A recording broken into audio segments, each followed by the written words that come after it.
Ces gains fragiles. Compte rendu, Mohamedou Oumfa.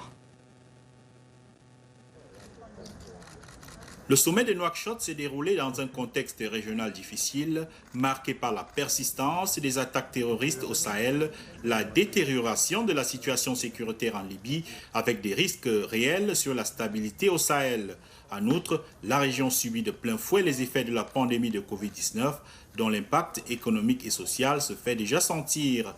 Malgré ce contexte, le G5 Sahel a enregistré quelques succès. La coalition que nous avons annoncée à Pau il y a 6 mois est en place. L'Europe, ses institutions comme ses États membres, nos partenaires, y compris américains, les pays voisins, sont tous au rendez-vous. Et ils sont à vos côtés car nous sommes convaincus que la victoire est possible au Sahel et qu'elle est déterminante pour l'équilibre en Afrique et en Europe. La mort d'Abdelmalek Droukdal, chef d'Al-Qaïda au Maghreb islamique, tué lors d'une opération des forces spéciales françaises aiguillée par un drone américain, est un succès majeur pour les pays de la région. Mais ces succès n'empêchent pas les groupes djihadistes d'étendre leur emprise, notamment au Burkina Faso. Sur le plan politique, au Burkina justement, des zones entières menacent d'être privées du scrutin présidentiel prévu à la fin de l'année. Un scrutin qui risque donc d'être contesté. Situation similaire au Niger qui organise le premier tour de sa présidentielle en décembre prochain.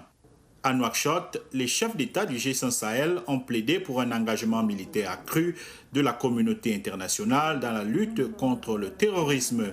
Un engagement déjà pris par la France.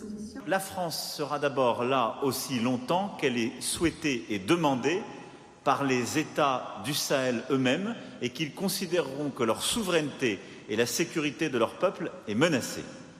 Et nous serons là aussi longtemps que nous considérons que les efforts sont faits par chacune des armées du G5 Sahel et donc que notre rôle est utile. Conscients que la crise au Sahel est une question de développement, les chefs d'État ont pris l'engagement d'accélérer les programmes d'investissement dans les zones affectées par le terrorisme afin d'y lutter contre la pauvreté.